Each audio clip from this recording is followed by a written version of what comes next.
Bonjour, merci de me donner l'occasion de vous présenter un exemple d'endoprothèse fenêtrée de la crosse aortique. Il s'agit d'un patient de 70 ans, greffé rénal coronarien sévère, ayant une allergie au Visipac et qui présente une dysphonie. L'imagerie montre un anévrisme saxiforme au niveau de l'isthme aortique, mesurant 77 mm, partiellement thrombosé.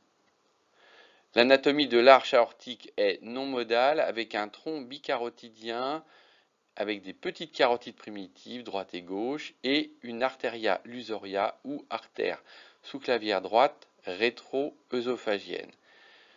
Cette artère rétro-œsophagienne naît de la partie postérieure de l'anévrisme et comprime l'œsophage.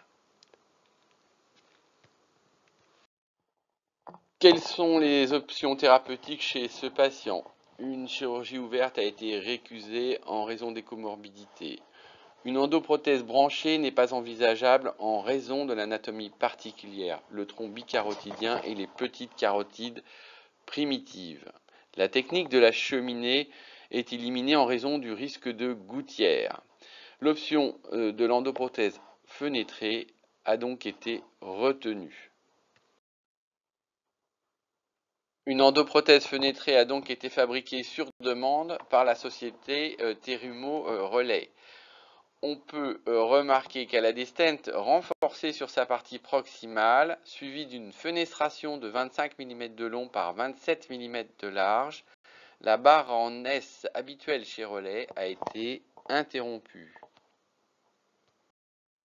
On peut observer ici que les mesures de cette fenêtre matchent parfaitement avec la surface du tronc commun bicarotidien.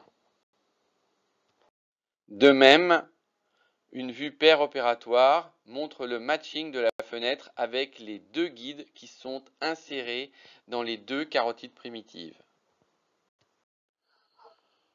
En post-opératoire, on peut vérifier que la prothèse fenêtrée est bien posée en regard du tronc bicarotidien et que l'anévrisme est bien exclu.